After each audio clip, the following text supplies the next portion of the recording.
প্রিয় দর্শক এবং সম্মানিত বিচারক, তখন কে সেরা ক্রিকেটার এ বিষয়ে আমার সতীর্থ বিতার্কিকদের বক্তব্য শুনছিলাম।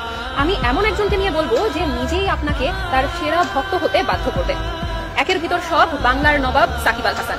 আমার সাকিব, আমাদের সাকিব, 18 কোটি মানুষের সাকিব। দেশের তাবৎ সুন্দরীরা ক্রিকেটার বলতেই বোঝে গ্ল্যামার বয় সাকিব। এজন্যই সাকিব মডেলিং জগতে এতটা প্রয়োজনীয়। তাই আমার মতো সুন্দরীও যে সাকিবের ভক্ত হয়েই কথা বলবে তা বলাই বাহুল্য। এক সাকিবে আমি আসক্ত। সাকিব, তুমি করেছো ভুল, আমাকে রেখে শিশিরকে দিয়েছো ভুল। সরি শিশির ভাবি, কিন্তু আমরা সবাই চাই সাকিবের মতোই ভাবি।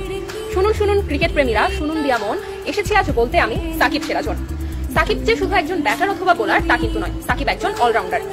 একটি দুটি বছর নয়, টানা এক দশক যাবৎ শীর্ষ অলরাউন্ডারের রেকর্ডের অধিকারী সাকিব আল হাসান এখনো পর্যন্ত একদিনের আন্তর্জাতিক ক্রিকেট এবং টেস্টে নিজের সর্বোচ্চ র্যাঙ্কিং ধরে রেখেছেন। একদিনের আন্তর্জাতিক ক্রিকেটে বাংলাদেশের হয়ে সর্বোচ্চ উইকেট শিকারী এবং টি-20তে সর্বোচ্চ রানের অধিকারী একমাত্র সাকিব আল হাসান, এবং এরই সাথে সারা বিশ্বে সর্বোচ্চ উইকেট শিকারী টি-20তে আমাদের সাকিব আল হাসান। সাকিবের জাতীয় দলে অভিষেক হয় 2006 সালে। অভিষেক ম্যাচের পরে হাবিবুল বাশার বলেছিলেন, আমার জীবনের সবচেয়ে বড় বিষয় আজ আমি এই ছেলেটির কাছ থেকে উপহার পেলাম।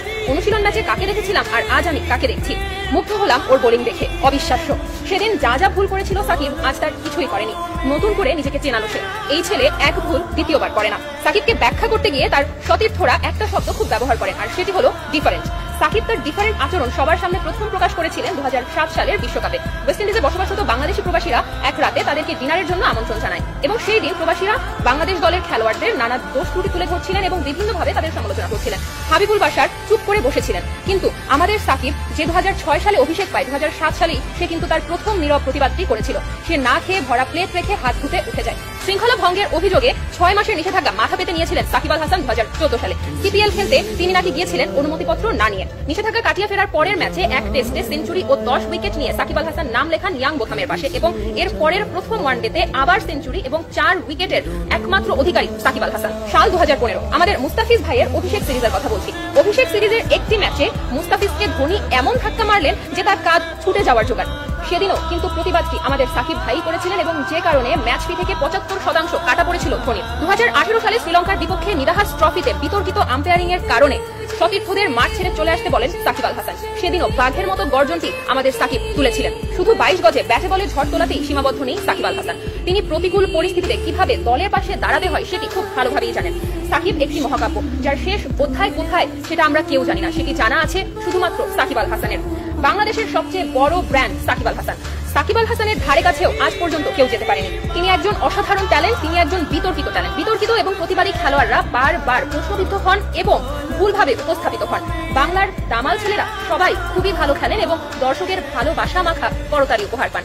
কিন্তু কিছু কিছু সময়ে দর্শকদের বিমোহিত করতে রোমাঞ্চকর খেলা দেখানোর প্রয়োজন হয়, যেটা একমাত্র আমাদের অলরাউন্ডার সাকিব আল হাসানই দেখাতে পারেন। সাকিব মানেই রেকর্ড, রেকর্ড মানেই সাকিব। সাকিব মাঠে নামেন রেকর্ড করতে, সাকিব মাঠে নামেন রেকর্ড ভাঙতে। এমন কখনো হয়নি যে সাকিব আল হাসান ম্যাচ হারের কারণ হয়েছেন, কিন্তু 2021 সালে সেই সমালোচনার তকমাটিও যেন তার গায়ে লেগে গেল। বাংলাদেশ অস্ট্রেলিয়ার টি-20 ম্যাচে 1 ওভারে 30 রান দিয়ে তিনি ফের বিতর্কে জড়ালেন। এই ঘটনা ভোলার নয়। এই ঘটনা সাকিবের মতো দুর্দান্ত অঘটন ঘটানো খেলোয়াড়ের জন্য তো আরো ভোলার নয়। ঈদের জবাব পাটকেলে দিতেই হয়তোবা সাকিব এই ঘটনাটি ভোলেননি, এবং ঠিক পরের ম্যাচে 9 রানে 4 উইকেটের বুমেরাং হয়ে জবাবটি ফিরে এসেছিল, যেটি হয়তোবা খোদ অস্ট্রেলিয়াও ধারণা করতে পারেননি। সাকিব সেদিন আবারও প্রমাণ করেছিলেন যে তিনি এক ভুল দ্বিতীয়বার করেন না। সাকিব আমাদের তার মাহাত্ম্য জানান দিয়েছেন বারবার। ওটা এক জেনারেশন যাকে দেখে শিখেছে বারবার, যাকে দেখে আমরা শিখেছি আমরাও জিততে পারি, আমরাও ছিনে আনতে পারি জয়। ব্যাটে আর বলের লড়াইয়ে একটুও ছাড় নয়। সাকিবের উঠতি বয়সে কথাসাহিত্যিক হুমায়ুন আহমেদ সাকিবের মাহাত্ম্য বুঝতে পেরেছিলেন, এবং এই কারণে তিনি তার আত্মজীবনীমূলক বই ফাউন্টেন পেন উৎসর্গ করে গেছেন সাকিব আল হাসানকে। যখন তাকে জিজ্ঞেস করা হয়েছিল এর কারণ, তখন তিনি বলেছেন, ক্রিকেটে একটি ওভারে 6টি বল করা হয়। 6টি বলের প্রতিটিতে থাকে একটি করে সম্ভাবনার গল্প, উইকেট পড়ার সম্ভাবনা, রান হওয়ার সম্ভাবনা। আমার কাছে সাকিব আল হাসানকে মনে হয় সেই গল্পের সংকলন।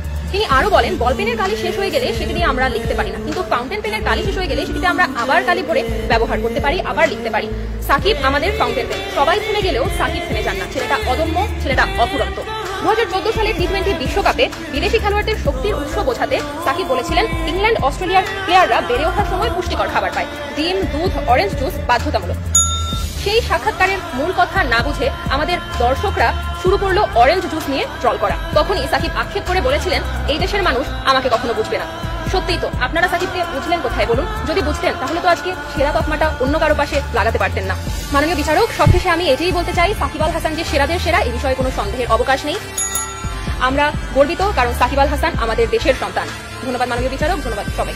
প্রিয় সাকিব আল হাসানের ভক্ত, যখনই আসে নতুন কোনো শক্ত প্রতিপক্ষ, আপনি চলে যান আমেরিকাতে কিংবা দুবাইতে নতুন কোনো বিজ্ঞাপনে, নতুন কোনো শুটিংয়ে। বিজ্ঞাপন বেশি জরুরি নাকি ব্যবসা বেশি জরুরি নাকি বাংলাদেশের হয়ে খেলাটা অত্যাধিক জরুরি? আশা করি উত্তর দিয়ে যাবেন। সাকিব আল হাসানের নামের পাশে অলরাউন্ডার তকমাটি কিন্তু এমনি এমনি লাগেনি। তিনি যে শুধু 22 গজের নায়ক তা কিন্তু নয়। তিনি বিজ্ঞাপন বলুন, মাঠ বলুন, সব ক্ষেত্রে তিনি সমানভাবে পারদর্শী বলেই তার নামের পাশে অলরাউন্ডার তকমাটি জুড়ে দেওয়া হয়েছে। বাংলাদেশের মানুষ চাকরি নির্ভর হয়ে নতুন কর্মসংস্থানের সুযোগ হারাচ্ছে। সাকিব আল হাসান নতুন নতুন কর্মসংস্থানের যোগান দিচ্ছে। এই যে আর 2 বছর পরে স্নাতক শেষ করে বের হবেন, তখনই বুঝতে পারবেন চাকরির বাজারে নতুন কর্মসংস্থানের কতটা গুরুত্ব। সাকিব আল হাসান নতুন প্রজন্মকে ব্যবসা করে স্বনির্ভর হওয়ার জন্য অনুপ্রাণিত করে যাচ্ছেন। ক্রিকেট আমাদেরকে নেতৃত্বের গুণাবলী শেখায়। আজকে একটা কিশোর কিংবা তরুণ নাজমুল হোসেন শান্ত কিংবা নিগার সুলতানা জ্যোতির মতো নেতৃত্ব দিতে চায়। আজকে একটা 20 বছরের ছেলে মুশফিকুর রহিমের অধ্যবসায়কে ফলো করতে চায়। আজকে একজন তরুণ তামিম ইকবালের ফিরে আসার নিবেদনকে